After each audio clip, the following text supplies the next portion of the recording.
Well, thanks for stopping back in. Here, I'm going to start it. I'm going to start Revell's Big Boy. It's in 1/87 scale.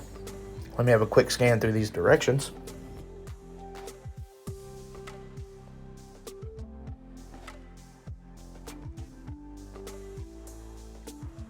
Alright, well, let's dig into this.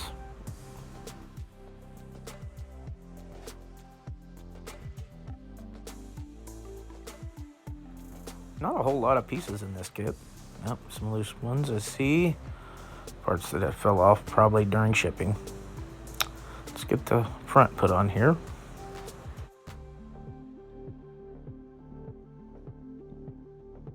Now to install the controls. Putting the front on, it had positive locking locations. I like that with Revell. Easy to put in, nice fitment, not a lot of work required.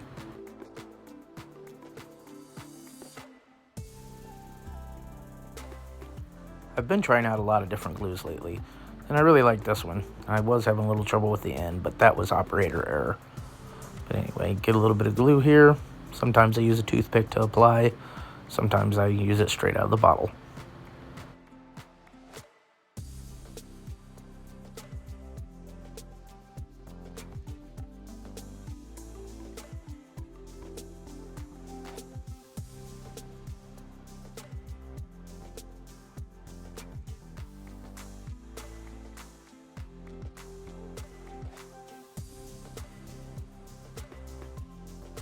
A little persuasion and everything fits right in.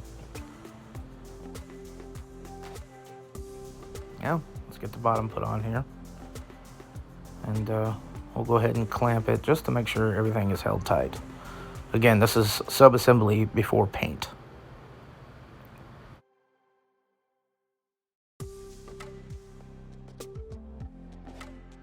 Now I'm going to hit it with a flat black and some semi-gloss black with the airbrush.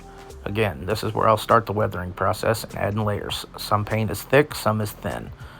Mostly on the detailed parts, I like to do a thin layer so I don't cover up details.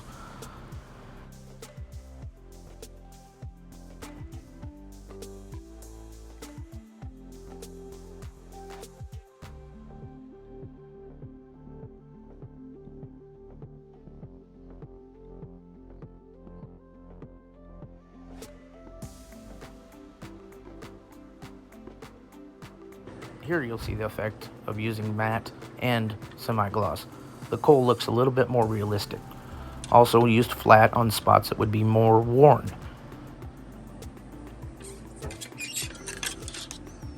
I've learned in weathering it's about layers and starting them early.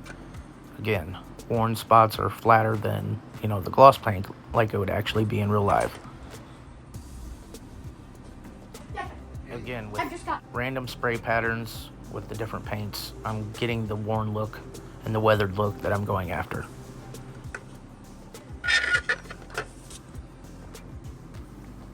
The steam engine part's looking great.